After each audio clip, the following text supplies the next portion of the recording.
বিভিন্ন ক্ষেত্রে অবদানের জন্য 17 জন বিশিষ্ট ব্যক্তি ও বাংলাদেশ নারী ফুটবল দল 2025 সালের 21 পদক পেয়েছে।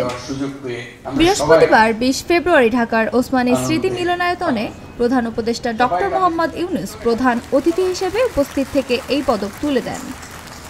এবছর শিল্পকলায় 5 জন, সাংবাদিকতায় 1 জন, সাংবাদিকতা ও মানবাধিকারে 1 জন, সংস্কৃতি ও শিক্ষায় 1 জন, শিক্ষায় 1 জন, বিজ্ঞান ও প্রযুক্তিতে দলগতভাবে 4 জন, সমাজসেবায় 1 জন, ভাষা ও সাহিত্যে 2 জন, গবেষণায় 1 জন এবং ক্রীড়াক্ষেত্রে জাতীয় নারী ফুটবল দল 21 পদক পেয়েছেন।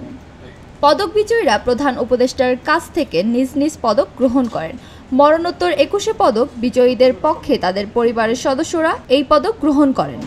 শিল্পকলার বিভিন্ন শ্রেণীতে পদক পাওয়া 5 জন হলেন চলচ্চিত্রে আজিজুর রহমান মরণোত্তর, সঙ্গীতে ওস্তাদ নীরদ বরণ বড়ুয়া মরণোত্তর এবং ফেরদৌস আরা, আলোকচিত্রে নাসির আলী মামুন ও চিত্রকলায় রোকেয়া সুলতানা।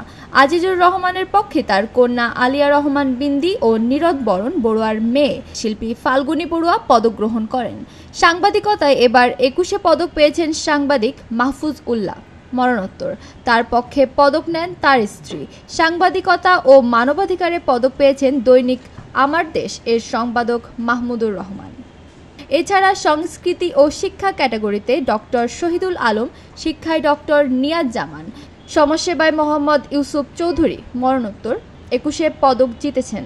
ইউসুফ চৌধুরীর পক্ষে তার ছেলে জসিমউদ্দিন চৌধুরী পদক গ্রহণ করেন। ভাষা ও সাহিত্য ক্যাটাগরিতে পদক পেয়েছেন কবি হেলাল হাফিজ মরণোত্তর এবং শহীদুল জহির। হেলাল হাফিজের পক্ষে তার বড় ভাই দুলাল আব্দুল হাফিজ এবং শহীদুল জহিরের পক্ষে তার বড় ভাই হাবিবুল হকের কাছে পদক হস্তান্তর করা হয়।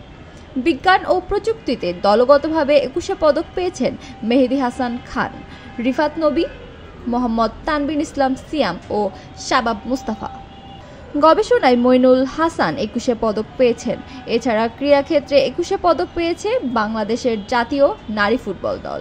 জাতীয় নারী ফুটবল দলের পক্ষে দলনেতা সাবিনা খাতুন ও সহযোগী দলনেতা মারিয়া মান্দা পদক গ্রহণ করেন। এর আগে গত 6 ফেব্রুয়ারি 21 পদকের জন্য মনোনীতদের নাম ঘোষণা করে সংস্কৃতি বিষয়ক মন্ত্রণালয়।